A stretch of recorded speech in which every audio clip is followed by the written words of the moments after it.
बड़ी संख्या में समाजवादी साथी दिखाई दे रहे हैं और रथ के चारों तरफ मैं देख रहा हूं बड़ी संख्या में लोग हैं।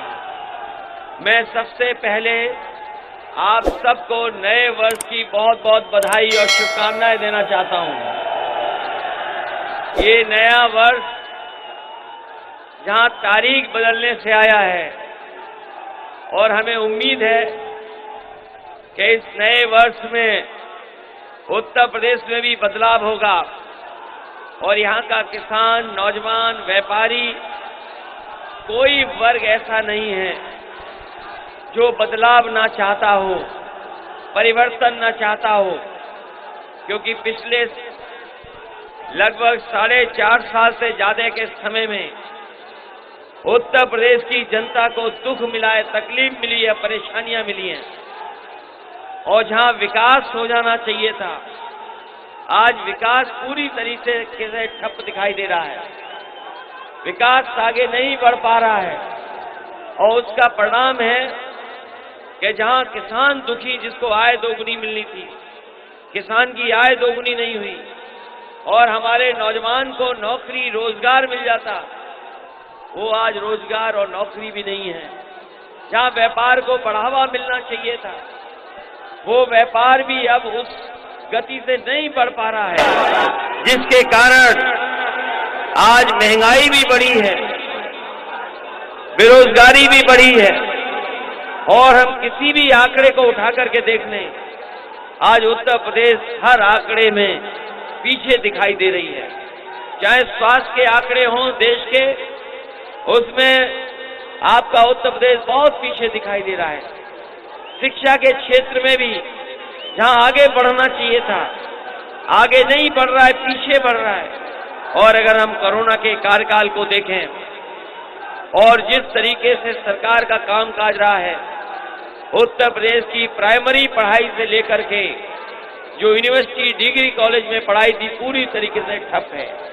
जहां से आज हम लोग चक गदरिया के स्थान से शुरू करने जा रहे हैं कार्यक्रम, ये स्थान वो है जहां एक समय पर जंगल था, डेयरी का थोड़ा बहुत काम होता था।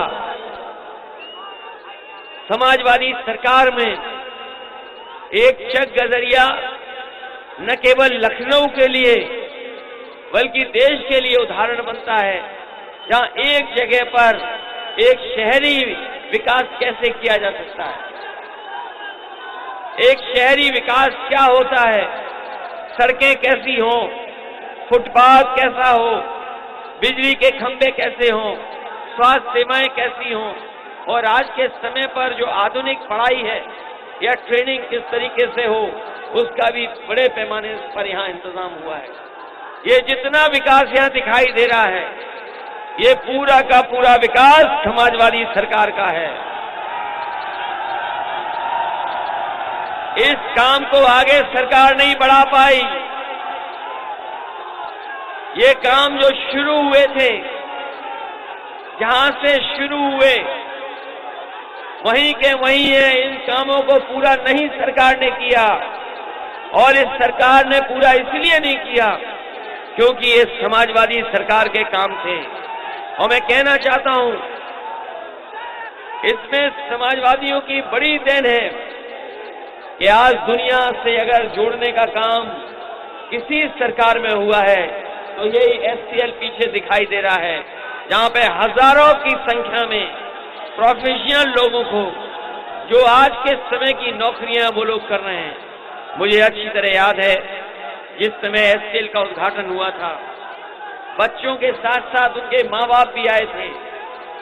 बच्चों ने जहां धन्यवाद दिया था, वहीं उनके माँ बाप ने भी धन्यवाद इसलिए दिया था कि ये बच्चे जाकर के चेन्नई में, जाकर के बेंगलोर में, जाकर के हैदराबाद में पढ़ते थे, लेकिन जब से एचसीएल आया है वहां तो पढ़ाई दूर है, यहाँ पर नौकरी भी मिल गई और आने वाले समय में कैसी ट्रेनिंग होनी चाहिए उसके लिए भी ट्रेनिंग का इंतजाम यहाँ हुआ है। यही कैंसर इंस्टीट्यूट है बाईं तरफ, कैंसर इंस्टीट्यूट नेताजी के समय और नेताजी ने शिलान्यास किया था। ये कैंसर इंस्टीट्यूट बन जाता तो न केवल कोविड में लोगों की मदद करता, और हमारे उत्तर प्रदेश में जो गरीब लोग हैं जिन्हें कैंसर का इलाज कराने के लिए दूर दूर तक जाना पड़ता है, मुंबई से लेकर के दिल्ली तक जाना पड़ता है, ये अगर कैंसर इंस्टीट्यूट बन जाती तो इलाज के लिए दूर नहीं जाना पड़ता, यहीं का यहीं गरीब का इलाज हो जाता। आज कैंसर का इलाज महंगा है, इतना महंगा है कि अगर किसी परिवार में किसी एक सदस्य को बीमारी हो जाए तो इलाज नहीं करा सकता है।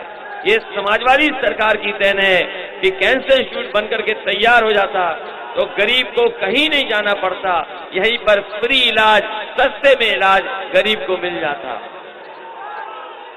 दाईं तरफ एक स्टेडियम है बहुत बड़ा,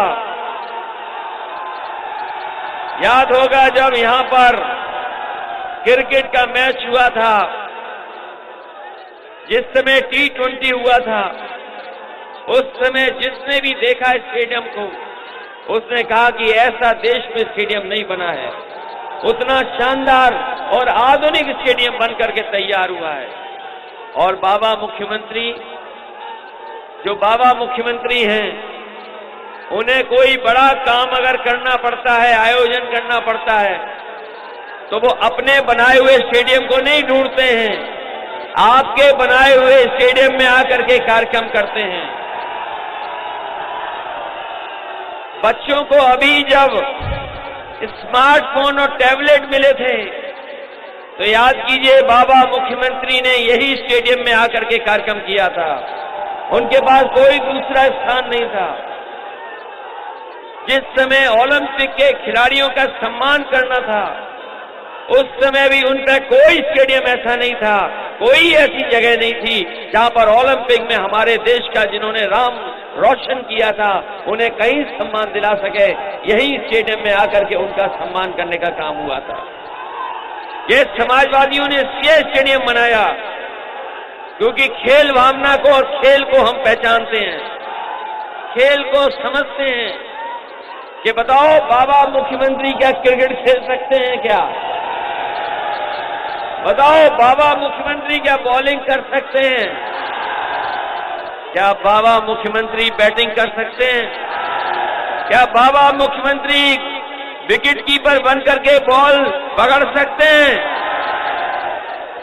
क्या बाबा मुख्यमंत्री कैच ले सकते हैं? क्या बाबा मुख्यमंत्री फील्डिंग कर सकते हैं? और क्या बाबा मुख्यमंत्री लैपटॉप चला लेते हैं? क्या बाबा मुख्यमंत्री टैबलेट चला पाएंगे? और पता लगा है कि जहां लैपटॉप नहीं चला पाते हैं वहीं वो स्मार्टफोन भी नहीं चला पाते हैं। इसलिए हम आपसे निवेदन करना चाहते हैं कि अगर उत्तर प्रदेश को खुशहाली के रास्ते पे ले जाना है तो योग्य सरकार बनेगी, तभी जाकर के उत्तर प्रदेश खुशहाली के रास्ते पे जाएगा। ये बड़ी बड़ी जो बिल्डिंगें बनी हैं ये सब समाजवादियों की देन है। ये दाईं तरफ जो डॉक्टर राम मनोहर लोहिया अधिकारियों के लिए ट्रेनिंग इंस्टीट्यूट बन रहा था, ये भी समाजवादी सरकार की देन है। जो ऊंची ऊंची बिल्डिंग दाईं तरफ दिखाई दे रही हैं, ये भी समाजवादियों की देन है। ये जो टेढ़े आपको स्ट्रीट लाइट के खंभे दिखाई दे रहे हैं, ये भी समाजवादियों के हैं। डायल 100 भी समाजवादियों का है।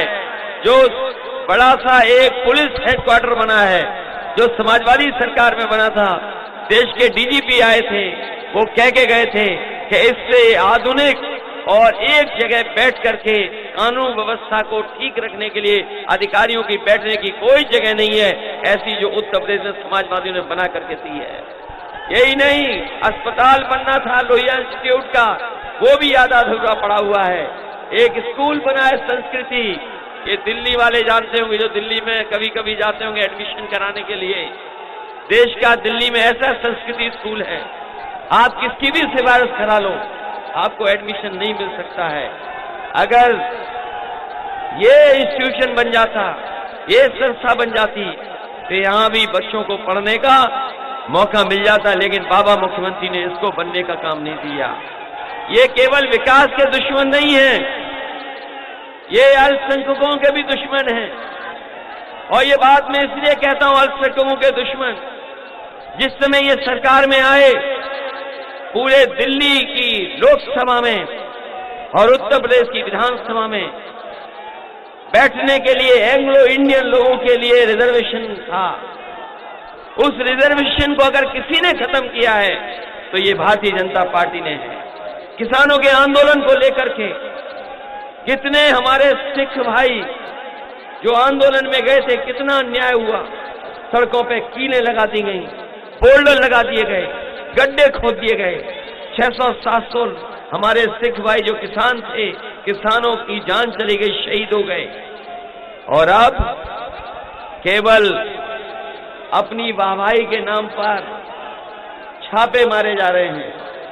ये जैन समाज के लोग हैं, पहले गलत जैन के यहां चले गए, और अपनी बदनामी बचाने के लिए, अपनी शर्म को खत्म करने के लिए, और जो उनका गलत फैसला था उसकी भरपाई के लिए फिर जाकर के छापा मारा है। और छापा इसलिए मार रहे हैं क्योंकि वो अल्पसंख्यक समाज के आते हैं। वो ज्यादा से ज्यादा आबादी में 50 लाख होंगे, लेकिन ये भारतीय जनता पार्टी के लोग नहीं चाहते हैं कि 50 लाख आबादी के लोग भी तरक्की और खुशहाली करें। तमाम वो लोग हैं जिनकी 100 साल से फर्म चल रही है, क्योंकि भारतीय जनता पार्टी को कुछ न कुछ साबित करना है। क्योंकि कानपुर में जो पैसा निकला वो भारतीय जनता पार्टी का था, जो दीवालों से निकला वो पैसा भारतीय जनता पार्टी का था, और जो गिना गया पैसा वो भी भारतीय जनता पार्टी का था। अगर कोई बदनामी से और कोई गलत फैसले को सही फैसला बनाने के लिए जबरदस्ती समाजवादियों के ऊपर ये उंगली उठाने का काम कर रहे हैं, लेकिन जिस तरह का समर्थन दिखाई दे रहा है, आज हम इस विकास से और वहां पर भगवान परशुराम जी के दर्शन करने जा रहे हैं। ये ऐतिहासिक कार्यक्रम है। मैं इस ऐतिहासिक कार्यक्रम के लिए अपने मंच पर उपस्थित सभी नेताओं को, जिनको मैं देख रहा हूं, सबको धन्यवाद देता हूं। बहुत बड़ी संख्या में हमें मैदान में भी दिखाई दे रहे हैं। मैं एक एक नेता का धन्यवाद देता हूं। यहां पर आए हुए सभी नौजवान साथियों को बहुत बहुत बधाई। सामने हमारे रथ हैं, उनका भी बहुत धन्यवाद। पीछे भी बड़ी संख्या में हैं, अधिवक्ता संघ के लोग भी हैं, इनका भी धन्यवाद। और दाईं तरफ जो लोग दिखाई दे रहे हैं, मैं एक एक साथी का धन्यवाद देते हुए, आभार प्रकट करते हुए, इस उम्मीद और भरोसे के साथ आने वाले समय में साइकिल की सरकार बनेगी, और साइकिल की सरकार बनने से ये हमारे विकास की रफ्तार बढ़ेगी। ये कम से कम आधुनिक और एक उदाहरण दिया समाजवादियों ने कि विकास भविष्य में कैसा हो, और अगर भविष्य में भी हमें विकास करने का मौका मिलेगा तो विकास हम इसलिए करना चाहते हैं जिससे कि हमारे नौजवानों को नौकरी और रोजगार मिल जाए और तरक्की और खुशहाली के रास्ते पे चले जाएं। लेकिन साथियों, याद रखना, समाजवादी पार्टी का नए साल पर पहला संकल्प याद है कि नहीं याद है आपको, कि हमारे गरीबों के लिए, उत्तर प्रदेश के लिए घरेलू बिजली 300 यूनिट फ्री देने का काम अगर कोई करने जा रहा है तो वो समाजवादी लोग करने जा रहे हैं। बताओ, 300 यूनिट फ्री चाहिए कि नहीं चाहिए? जहां 300 यूनिट फ्री दे रहे हैं, वहीं अपने किसानों की सिंचाई भी मुफ्त करने जा रहे हैं, क्योंकि किसान वो है जो हमारी अर्थव्यवस्था की रीढ़ है। जब सब कुछ बंद था महामारी में, कोरोना के समय जब सब कुछ बंद था, हर चीज में ताले लग गए थे, अगर कोई हमारी अर्थव्यवस्था को बचा रहा था तो वो हमारा किसान था। उस बीमारी के समय भी खेत में काम कर करके उसने हमारे पेटों को भरने के लिए तमाम काम किए। उस किसान का हम धन्यवाद देते हैं और आपको बधाई देते हैं। बहुत बहुत धन्यवाद। इस ऐतिहासिक कार्यक्रम के लिए बहुत बहुत बधाई।